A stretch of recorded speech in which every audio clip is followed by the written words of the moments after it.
नई नई मजेदार कहानियाँ देखने के लिए अभी चैनल को सब्सक्राइब करें और बेल आइकन जरूर दबाएं। रामदीन एक गरीब व्यक्ति था जो अपनी दूसरी बीवी राधा और बेटी काजल के साथ रहता था।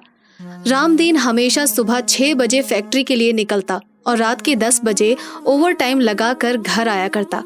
पर जब से राधा आई थी तब से घर में केवल राधा की ही चला करती थी। अब रामदीन भी उसके हाथों की एक कठपुतली बनकर रह गया था। राधा काजल को हमेशा परेशान किया करती थी। ऐसे ही एक दिन, अरे ओ करमजली कहीं की, अब रसोई में बैठकर अपने बाप के काम पर जाने का दुख मनाती रहेगी या मेरे लिए चाय भी लेकर आएगी? हाँ माँ, बस अभी लाई। अब काजल सारा काम छोड़कर सबसे पहले राधा के लिए एक कप चाय लेकर आती है और उसके पास जाकर खड़ी हो जाती है। चाय पीती हुई राधा अपने सामने काजल को खड़ा पाती है और मुंह बनाते हुए उससे बोलती है, क्यों री, मेरे सर पर क्यों खड़ी है? घर का सारा काम खत्म हो गया क्या?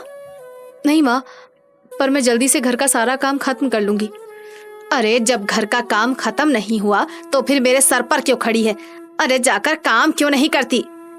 माँ, मुझे आपसे आज्ञा लेनी थी। वो गांव में बहुत बड़ा मेला लगा है, मैं अपनी कुछ सहेलियों के साथ उस मेले में जाना चाहती हूँ। यहाँ बाप को दिन और रात का पता नहीं होता और बेटी है कि सहेली के साथ मेले में जाना चाहती है। कान खोल कर सुन ले, अगर घर से एक कदम भी बाहर रखा तो मैं तेरी दोनों टांगे तोड़ दूंगी। इतना बोलकर राधा काजल का हाथ गर्म चाय के कप में डाल देती है और बेचारी काजल जोर से चिल्लाने लगती है। जिसके बाद राधा काजल से बोलती है, ये तो बस एक ट्रेलर है, ताकि तेरे दिमाग में बाहर घूमने का विचार आए तो उससे पहले तुझे अपनी सौतेली माँ का अत्याचार याद आ जाए। अब जाकर कुएं से पानी भर कर ला। पर माँ, कुआं अपने घर से बहुत दूर है। मैं हमेशा सरला आंटी के हैंडपंप से पानी भर कर लाती हूँ। जानती हूँ, इसीलिए तो तुझे कुएं पर भेज रही हूँ, ताकि तुझे तेरी गलती की सजा मिल सके। ना जाने कब इस मनहूस से पीछा छूटेगा मेरा। इतना बोलकर राधा वहां से चली जाती है और बेचारी काजल अपने जले हाथों पर खुद ही मरहम लगाती है और रोती हुई बाल्टी लेकर कुएं पर पानी भरने के लिए जाती है। उसका हाथ काफी ज्यादा जला था, जिस वजह से वो सही से कुएं से पानी भी नहीं निकाल पा रही थी और इसी कारण से आज घर का काम करने में उसे सुबह से दोपहर हो जाती है, जिस वजह से काजल दोपहर का खाना राधा को समय पर नहीं दे पाती। और जब काम से फ्री होकर वो खाना बनाने के लिए रसोई में जाती है तो राधा वहां आकर उससे बोलती है, क्यों री कलमुही, मैंने तुझे कुएं से पानी भरने की सजा क्या दी? तूने मुझे आज दोपहर का खाना तक नहीं दिया। नहीं माँ, ऐसा नहीं है। वो दरअसल जले हुए हाथ में बहुत दर्द हो रहा था, जिस वजह से आज दोपहर का खाना मैं आपको समय पर नहीं दे सकी। ये सुनते ही राधा का गुस्सा और भी ज्यादा बढ़ जाता है और वो काजल का हाथ मरोड़ते हुए उससे बोलती है, समुंदर में रहकर मगरमच्छ से बैर नहीं किया करते मेरी सौतेली बेटी। आज तूने मुझे दोपहर का खाना लेट दिया है ना, अब मैं तुझे 2 दिन तक भूखा रखूंगी। इतना बोलकर राधा वहां से चली जाती है। अब शाम को रामदीन घर पर आता है और जब काजल अपने पिता को खाना परोस रही होती है तो रामदीन अपनी बेटी का जला हाथ देखता है और काजल से बोलता है, काजल बेटा, तेरा हाथ कैसे जला? रामदीन के ये बोलते ही राधा काजल को आंख दिखाती है और काजल अपने पिता से झूठ बोलती है, अब ये तो मैं काम कर रही थी ना बापू, उससे जल गया। आप खाना खाइए ना। अरे देखिए ना, मैंने कितनी बार बोला है काजल को कि घर के कुछ काम मुझे भी करने दिया करे, पर यह है कि मेरी सुनती ही नहीं है। रामदीन सब कुछ समझ जाता है कि ये घाव काजल को किसी और ने नहीं बल्कि उसकी सौतेली माँ ने दिया है, पर रामदीन कर भी क्या सकता था। पूरे घर में राधा की ही चलती थी। अब वो नहीं चाहता था कि उसकी एक छोटी सी गलती की सजा उसकी बेटी काजल को भुगतनी पड़े, इसीलिए वो चुप हो जाता है और अगली सुबह फिर से फैक्ट्री के लिए निकल जाता है। रामदीन के जाते ही राधा काजल के पास जाती है और उससे बोलती है, मैं थोड़ी देर में अपनी सहेली चंदा के साथ गाँव घूम कर आ रही हूँ, जब तक मैं घर आऊं तब तक सारा काम खत्म हो जाना चाहिए। माँ, आप घर के कामों की चिंता मत कीजिए, मैं आपके आने से पहले सारा काम खत्म कर दूंगी। अब राधा सज धज कर गांव घूमने के लिए निकल जाती है तो वहीं दूसरी ओर बेचारी काजल घर के कामों में लग जाती है। तभी उसे किसी बूढ़ी औरत के चिल्लाने की आवाज आती है और काजल जल्दी से घर से बाहर निकलती है। जहाँ वो देखती है कि एक बूढ़ी औरत उसके घर के सामने कीचड़ में गिरी हुई है। अब काजल जल्दी से उस बूढ़ी औरत के पास जाती है और उसे उठाते हुए उससे बोलती है, अरे अम्मा, आप ठीक तो है ना? हाँ बेटा, मैं तो ठीक हूँ। अरे बिटिया, क्या तुम मेरी एक सहायता कर सकती हो? हाँ अम्मा, क्यों नहीं, बताइए। अरे बेटा, मेरा घर यहीं पास में है, क्या तुम मुझे मेरे घर तक छोड़ दोगी? बूढ़ी औरत के कहने पर काजल उस औरत को मना नहीं कर पाती और उसे सहारा देती हुई उसके घर तक छोड़ने चली जाती है। और वो बूढ़ी औरत काजल को कुछ देर अपने घर बिठा लेती है। अब कुछ समय बाद जब काजल अपने घर पहुंचती है तो वो देखती है कि उसकी सौतेली माँ राधा घर पर है, जो गुस्से में तिलमिलाई हुई थी। काजल को देखते ही राधा उसे डंडे से पीटना शुरू कर देती है और उससे बोलती है, क्यों री, मैंने तुझे बोला था ना घर में रहने को और घर का सारा काम करने को। माँ मुझे माफ कर दीजिए, वो मैं उन बूढ़ी अम्मा का दर्द देख नहीं सकी, इसीलिए उन्हें छोड़ने के लिए घर चली गई थी। तुझसे उस बूढ़ी अम्मा का दर्द नहीं देखा गया ना। अब जब मैं तुझे घर के बाहर इस कड़कती धूप में खंबे से बांध दूंगी ना, तब देखती हूँ किसको तुझ पर तरस आता है। इतना बोलकर राधा काजल का हाथ पकड़ती है और घर के बाहर कड़कती हुई धूप में उसे खंबे से बांध देती है। ये सब देखकर गांव की एक औरत राधा से बोलती है, अरे राधा बहन, तुम अपनी सौतेली बेटी पर इतना अत्याचार क्यों करती हो? शायद इसीलिए इतने सालों में अब तक तुम माँ नहीं बन पाई हो। मुझे ज्ञान देने की जरूरत नहीं है, समझी? मैं अपनी सौतेली बेटी से बहुत प्यार करती हूँ। ये तुम्हारी बेटी की तरह मेरी और मेरे पति का मुंह काला न करवाए, इसीलिए मैं इसे सजा देती हूँ। अगर तुम्हारी बेटी की तरह मैंने भी इसे छूट दे दी तो ये भी ना जाने किसके साथ अपना मुंह काला करवा कर आएगी। इतना बोलकर राधा काजल को बांधकर घर में चली जाती है और शाम को जब रामदीन आता है तब अपनी बेटी को बाहर पाता है और वो राधा पर बहुत गुस्सा होता है, जिस पर राधा बोलती है, हाँ, तुम तो मुझे ही सुनाओगे ना। मैं इसकी सौतेली माँ हूँ, मैं नहीं चाहती कि वो बिगड़े, बस इसीलिए मैंने ये सब किया। काजल हाथ से निकले उससे पहले हमें उसकी शादी करवा देनी चाहिए।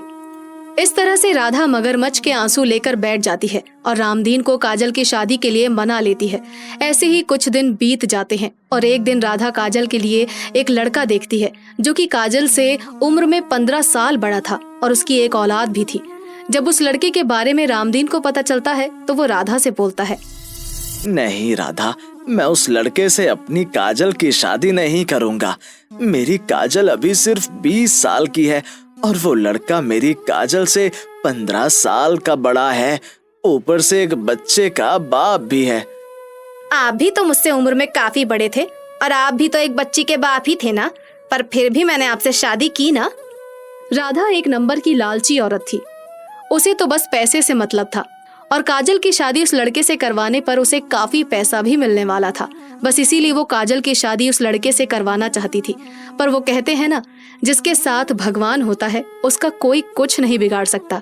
राधा चाहती थी कि काजल की शादी एक शादीशुदा से करवाने पर उसकी जिंदगी बद से बदतर हो जाएगी, परंतु उसे ऐसा जीवन साथी मिलता है जो उसे बेहद प्यार करता है, जो उसकी खुशियों का ख्याल रखता है और इस तरह से काजल को अपनी सौतेली माँ के अत्याचारों से छुटकारा मिल जाता है और वो अपने पति के साथ एक खुशहाल जिंदगी जीने लग जाती है। निधि अपने पिता राजीव के साथ एक छोटे से घर में रहा करती थी। निधि और उसके पिता बहुत गरीब थे। निधि के पिता राजीव का एक ही सपना था कि निधि पढ़ लिख कर एक दिन कलेक्टर बने। इसीलिए निधि यूपीएससी की तैयारियों में दिन रात लगी रहती थी और राजीव उसकी पढ़ाई और घर की आर्थिक स्थिति को चलाने के लिए एक फैक्ट्री में काम किया करता था। ऐसे ही एक दिन की बात है, निधि घर में बैठकर पढ़ाई कर रही होती है। तभी उसके पास राजीव का दोस्त कमल घबराते हुए आता है और निधि से बोलता है, निधि बेटा, तुम्हारे पिताजी गांव के डॉक्टर कैंप में है। क्या? तुम्हारे पिताजी के साथ एक बहुत बड़ा हादसा हो गया है, तुम जल्दी से मेरे साथ चलो। अब निधि कमल के साथ चली जाती है, जहां डॉक्टरों से बात करने पर निधि को पता चलता है कि उसके पिताजी के हाथ मशीन के नीचे आ गए थे, जिस वजह से उसके पिताजी के हाथों में काफी चोट लगी थी और इन्फेक्शन आगे ना बढ़े इसलिए डॉक्टर्स को मजबूरन उसके पिता के दोनों हाथ काटने पड़े। ये सुनकर निधि फूट फूट कर रोने लगती है। अंकल, मेरे पिताजी के साथ ये सब कुछ क्या हो गया? निधि बेटा, तू रो मत, जो होना था वो हो गया। इस तरह से कमल निधि को हौसला देता है। कुछ देर बाद राजीव को होश आता है और जब वो अपनी आंखें खोलता है तो वो अपने सामने अपनी बेटी को पाता है और उसे पता चलता है कि उसने अपने दोनों हाथ खो दिए हैं। निधि बेटा, अपने पिताजी को माफ कर दे। लगता है अब तेरे पिताजी तुझे कलेक्टर नहीं बना पाएंगे। नहीं पिताजी, आप ऐसे क्यों बोल रहे हैं? आपने तो मेरे लिए बहुत कुछ किया है। इस तरह से कुछ हफ्ते बीत जाते हैं। अब घर की सारी जिम्मेदारियां निधि के सर पर आ जाती है। अपने पिताजी के सपने को पूरा करने के लिए निधि अब अपनी पढ़ाई के साथ साथ बाहर काम करने का सोचती है और घर से बाहर काम की तलाश में निकल जाती है। परंतु पूरा दिन निकल जाता है और निधि को बाहर कहीं भी काम नहीं मिलता, जिसके बाद निधि का मनोबल टूटने लगता है और वो एक पेड़ के सहारे बैठकर खुद से बोलती है, पिताजी, बस एक ही तो सपना है कि मैं यूपीएससी का एग्जाम दूं और एक दिन कलेक्टर बन सकूं। अब मैं पिताजी का सपना कैसे पूरा करूं? निधि अकेले बैठकर ये सब कुछ सोच ही रही होती है कि तभी वो दो औरत को आपस में बात करते हुए सुनती है। बहन, मेरी तो किस्मत ही खराब है। अरे क्यों नीलम बहन, क्या हुआ? क्या बताऊं बहन, इतनी मुश्किल से एक नौकरानी मिली थी, पर ना जाने क्या हुआ, अचानक से उसने भी काम छोड़ दिया। समझ नहीं आ रहा अब दूसरी नौकरानी कहाँ से ढूंढूं। अरे कोई बात नहीं नीलम बहन, मुझे कोई नौकरानी मिलेगी तो मैं तुझे बता दूंगी। अभी मैं घर जाती हूँ। इस तरह से वो औरतें वहाँ से चली जाती हैं। अब नीलम वहाँ से जाने लगती है कि तभी निधि उसके पास आती है और उसके सामने हाथ जोड़कर उससे बोलती है, मैडम सुनिए, मुझे आपसे कुछ बात करनी है। हाँ, अब बोलो, क्या बात करनी है? माफ करना, पर जब आप उन आंटी से बात कर रही थी तब मैंने आपकी बातें सुन ली। आपको एक नौकरानी की जरूरत है और मुझे नौकरी की। क्या आप मुझे अपने घर में नौकरी दे सकती हैं? पर मुझे अपने घर के लिए एक नौकरानी चाहिए जो घर का सारा काम करना जानती हो। मुझे घर का सारा काम आता है। मैं आपको कभी कोई शिकायत का मौका नहीं दूंगी। अगर ऐसा है तो फिर ठीक है, एक बार तो मेरे घर चलो और मेरा घर देख लो, उसके बाद हम वहीं पर काम और पैसे की बात कर लेंगे। इस तरह से निधि नीलम के साथ उसके घर जाती है, जहाँ वो नीलम के पति को देखती है। नीलम के पति रजत को गरीबों से सख्त नफरत थी, इसीलिए वो निधि को घूरता रहता है। ये देखकर निधि को थोड़ा अजीब लगता है, पर निधि सब कुछ नजरअंदाज कर देती है और नीलम की बात पर ध्यान देती है। अब निधि अपने घर जाती है और अपने पिताजी को खुशखबरी देते हुए बोलती है, पिताजी आप फिक्र मत करिए, मुझे एक बड़े घर में नौकरी मिल गई है। बेटा, अगर तू नौकरी करने जाएगी तो अपनी यूपीएससी की तैयारी कैसे करेगी? पिताजी सब हो जाएगा, और वैसे भी काम पर से तो मैं शाम 5 या 6 बजे के बीच आ जाऊंगी। उसके बाद मेरे पास जो टाइम बचेगा मैं उसमें पढ़ाई कर लूंगी। अब राजीव भी निधि की बात से सहमत हो जाता है और निधि अगले दिन से ही नीलम के घर पर साफ सफाई का काम करने के लिए चली जाती है। आज निधि का पहला दिन था। नीलम रसोई में काम कर रही होती है, तभी अचानक से नीलम का पति रजत किचन में आ जाता है और किचन में खड़े होकर निधि को देखने लगता है। ये सब कुछ निधि को कुछ अच्छा नहीं लगता और निधि रजत से बोलती है, सर आपको कुछ चाहिए? नहीं, मैं गरीबों के हाथ का कुछ नहीं लेता। तुम गरीब इतने गंदे रहते हो कि तुम्हें देखकर ही मुझे गुस्सा आता है। पता नहीं मेरी बीवी को नौकर रखने का इतना शौक क्यों है। रजत निधि को सुनाने ही वाला होता है कि तभी वहाँ पर नीलम आ जाती है और नीलम रजत से बोलती है, अरे रजत, तुम यहाँ पर हो? मैं कब से तुम्हें पूरे घर में ढूंढ रही हूँ। ये लो, तुम्हारा कॉल आ रहा है। अब रजत फोन पर बातें करते हुए वहाँ से चला जाता है और निधि घर का काम करने लगती है। इसी तरह से निधि नीलम के घर में रोज सुबह आकर काम करती और शाम को वापस अपने घर जाकर वहाँ का सारा काम करती, साथ ही अपने पिताजी की देखभाल भी करती और सुबह के 4 बजे उठकर यूपीएससी की तैयारी करती। इसी तरह से समय बीतता है और देखते ही देखते यूपीएससी का एग्जाम पास आने लगता है। इसीलिए अब निधि कुछ किताबें लेकर काम करने के लिए जाती है और घर का काम खत्म करके किचन में बैठकर यूपीएससी की तैयारियों में लग जाती है। पर एक दिन रजत उसे किचन में पढ़ाई करते हुए देख लेता है और उसकी किताबें छीनते हुए उससे बोलता है, तुम्हें यहाँ पर घर की सफाई के लिए रखा गया या पढ़ाई करने के लिए? वो सर, मैंने घर का सारा काम खत्म कर लिया है। थोड़ा समय बचा तो मैंने सोचा कि पढ़ाई कर लूं। क्यों? सर, मेरे पिताजी का एक ही सपना है कि मैं यूपीएससी की तैयारी करूं और एक दिन कलेक्टर बनकर उनका सपना पूरा करूं। अपनी औकात देखिए, भूलो मत तुम एक नौकरानी हो और नौकरानी कभी यूपीएससी की तैयारी नहीं करती, समझे? पर सर, मुझे कुछ नहीं सुनना। मैं अपने कमरे में जा रहा हूँ, थोड़ी देर बाद मेरा एक दोस्त घर आने वाला है। अपने काम में लग जाओ। इतना बोलकर रजत निधि की किताबें लेकर अपने कमरे में चला जाता है और एक बार फिर से बेचारी निधि घर के कामों में लग जाती है। कुछ देर बाद रजत का एक दोस्त उसके घर पर आता है और नीलम की गैर मौजूदगी में वो दोनों मिलकर पार्टी करने लगते हैं। तभी निधि उनके लिए नाश्ता लेकर जाती है और रजत निधि को देखकर अपने दोस्त से बोलता है, अरे दोस्त, तुम जानते हो इस बार मेरी बीवी एक ऐसी नौकरानी लाई है जो यूपीएससी की तैयारी कर रही है।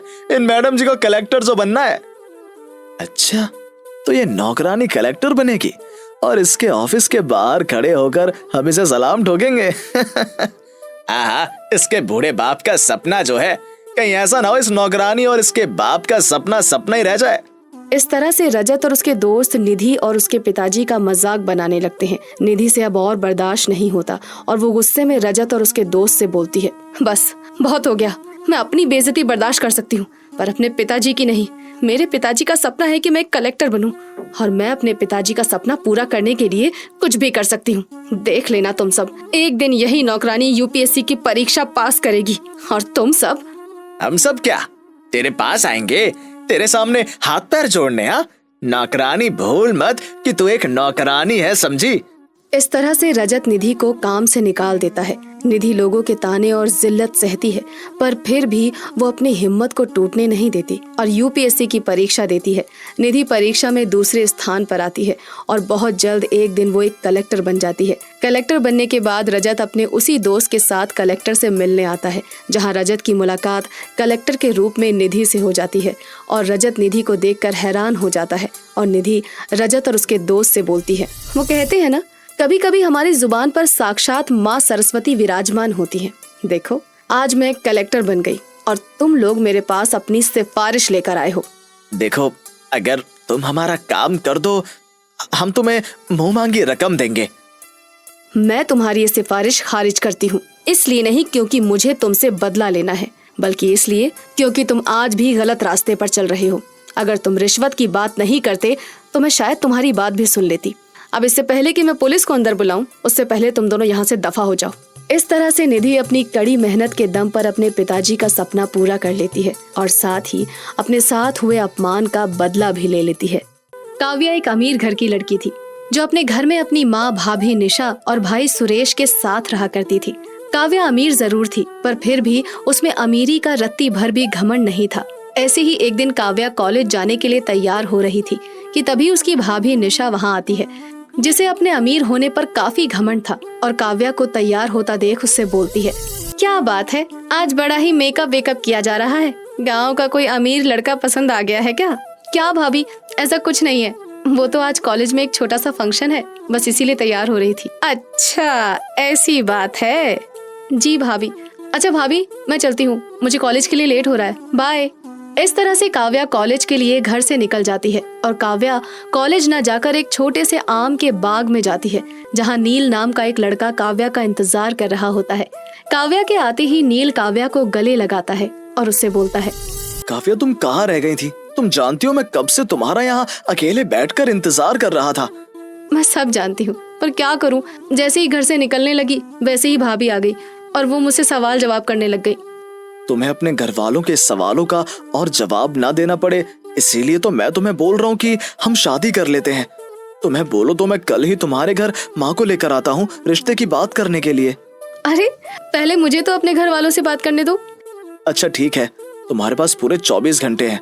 तुम अपने घर वालों को मेरे बारे में बता दो ताकि मैं जल्द से जल्द अपनी माँ के साथ तुम्हारे घर आ सकूं तुम्हारा हाथ मांगने के लिए। नील एक गरीब घर का लड़का था जो अपनी विधवा माँ रेखा के साथ रहा करता था। नील बहुत छोटा था जब उसके पिता का देहांत हो गया था। बस उसके पिता के देहांत के बाद रेखा ने ही नील की परवरिश करी थी।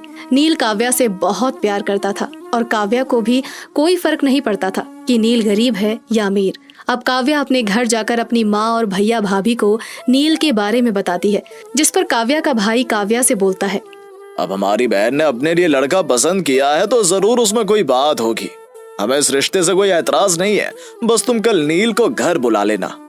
ठीक है भैया, मैं कल ही नील को उसकी माँ के साथ घर बुला लेती हूँ। सुरेश के कहने पर ये खुशखबरी काव्या नील को दे देती है और उससे बोलती है, एक गुड न्यूज है, कल भैया ने तुम्हें और माँ जी को एक साथ घर बुलाया है। क्या तुम सच बोल रही हो? हाँ बुद्धू, सच बोल रही हूँ, इसीलिए तुम कल समय पर आ जाना। अगले दिन नील अपनी माँ रेखा के साथ काव्या के घर आता है। क्योंकि नील एक गरीब परिवार से था, इसीलिए उसका रहन सहन भी बिल्कुल साधारण था। नील जब अपनी माँ रेखा के साथ काव्या के घर आता है तो उनका रहन सहन देखकर काव्या के घर वाले बड़े हैरान होते हैं। जिसके बाद सुरेश रेखा से बोलता है, वैसे आप लोगों के रहन सहन को देखकर लगता नहीं है कि आप लोग भी बड़े घर से हैं। बड़े घर से? बेटा, लगता है तुम्हें कोई गलत फहमी हुई है। गांव में हमारा एक छोटा सा घर है और मैं अपने घर में सिलाई करके जैसे तैसे अपने घर का गुजारा चलाती हूँ। लेकिन बहुत जल्द मेरे बेटे की नौकरी लगने वाली है। शायद मेरे बेटे की नौकरी लगने के बाद घर की आर्थिक स्थिति सही हो जाए। काव्या के घर वालों को जैसे ही पता चलता है कि नील एक गरीब घर का लड़का है, ये सुनकर वो लोग इस रिश्ते के लिए मना कर देते हैं। परंतु काव्या अपने भैया भाभी से जिद करती है, पर फिर भी उसके भैया भाभी नहीं मानते। काव्या, तुम्हारे भैया का फैसला बिल्कुल सही है। तुम गरीब फकीर के साथ नहीं रह सकती। अरे वो गरीब लोग तुम्हें सही से 2 समय का खाना भी नहीं खिला सकते हैं। मुझे गरीब घर की बहू बनना मंजूर है भाभी, क्योंकि मैं अपने नील को बहुत अच्छे से जानती हूँ। जिसके बाद काव्या घर से भागकर नील से शादी कर लेती है और शादी करने के बाद वो अपने घर अपनी माँ और भैया भाभी का आशीर्वाद लेने के लिए आती है। काव्या को शादी के जोड़े में देखकर सुरेश बोलता है, अरे तुझे गरीब घर की बहू बनकर रहने का शौक है तो तू गरीब घर की बहू बन, पर मुझे गरीब घर के लोगों से रिश्ता जोड़ने का कोई शौक नहीं है, इसीलिए तू निकल जा इस घर से। भैया, मैं तो एक छोटी बहन होने के नाते अपने बड़े भैया भाभी और माँ का आशीर्वाद लेने आई थी, पर आपने तो एक गरीब बहू से सारे रिश्ते नाते ही तोड़ दिए। पर भैया, कहीं ऐसा ना हो कि एक दिन आपको इसी गरीब बहू के घर आना पड़ जाए। इतना बोलकर काव्या अपने पति के साथ अपने घर चली जाती है और एक गरीब बहू की तरह साधारण जीवन जीने लग जाती है।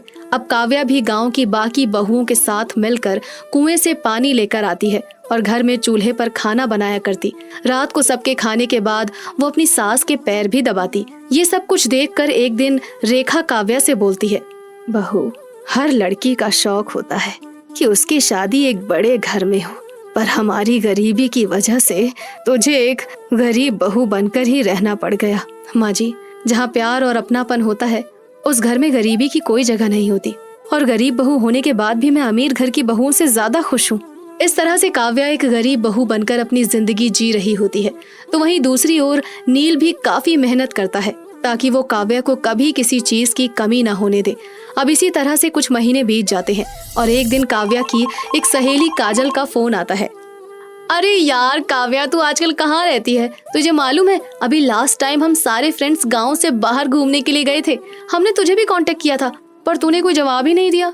हाँ, क्योंकि मेरा मन नहीं था ना, और मेरी सास की भी थोड़ी तबीयत खराब ही रहती है, इसीलिए। तेरा मन नहीं था या फिर तेरे पास पैसे नहीं थे गांव से बाहर निकलने के लिए? काजल, तो कहना क्या चाहती है? मैं कुछ समझी नहीं। यही कि गरीब घर की बहू कभी भी अपने घर और गांव से बाहर नहीं निकल सकती। काजल की ये बात सुनकर काव्या को बहुत गुस्सा आता है और वो उसे मुंहतोड़ जवाब देती है, परंतु ये सारी बात नील सुन लेता है। काव्या, मुझसे शादी करने के बाद सब तुम्हें गरीब बहू बोलकर ताने देते हैं। ये ताना तुम्हारे ऊपर एक कलंक बन चुका है और मैं तुमसे वादा करता हूँ कि बहुत जल्द तुम्हारे सर से मैं इस कलंक को हटा दूंगा। अब नील और भी ज्यादा मेहनत करने लग जाता है और इसी तरह से कुछ महीने बीत जाते हैं। कुछ महीनों के बाद आखिरकार नील की मेहनत रंग लाती है और उसका छोटा सा बिजनेस चल पड़ता है। अब धीरे धीरे काव्या की आर्थिक स्थिति सही होने लगती है कि तभी एक दिन काव्या के घर के दरवाजे पर दस्तक होती है, और जब काव्या दरवाजा खोलती है तो वो अपने घर के बाहर अपने भैया और भाभी और माँ को देखती है। भैया, भाभी, माँ, आप तीनों यहाँ? हाँ काव्या, लगता है आज से कुछ साल पहले मैंने एक गरीब बहू का मजाक बनाया था, इसीलिए भगवान ने उसकी सजा मुझे दी है। देखो, आज मैं भी एक गरीब बहू बन चुकी हूँ। हमारा सब कुछ लुट चुका है। हमारे पास न रहने को घर है, न खाने को खाना। हमारे अपनों ने हमारा साथ छोड़ दिया। अब तुम ही हमारा आखिरी सहारा हो काव्या। भैया, भाभी, मैं गरीब घर की बहू जरूर हूँ, पर गरीब घर की बहू अपने घर आए किसी भी मेहमान को खाली हाथ नहीं जाने देते। हमसे जितना हो सकेगा हम आपकी मदद करेंगे। इस तरह से काव्या अपने मायके वालों को अपने घर में सहारा देती है, और जब ये बात नील को पता चलती है तो वो काव्या का साथ देता है, और इस तरह से गरीब घर की बहू एक दूसरी गरीब घर की बहू की सहायता करती है। जिसके बाद काव्या के भैया भाभी को अपनी गलती का एहसास हो जाता है, और अब निशा और सुरेश कभी भी किसी भी गरीब घर की बहू का मजाक नहीं बनाते।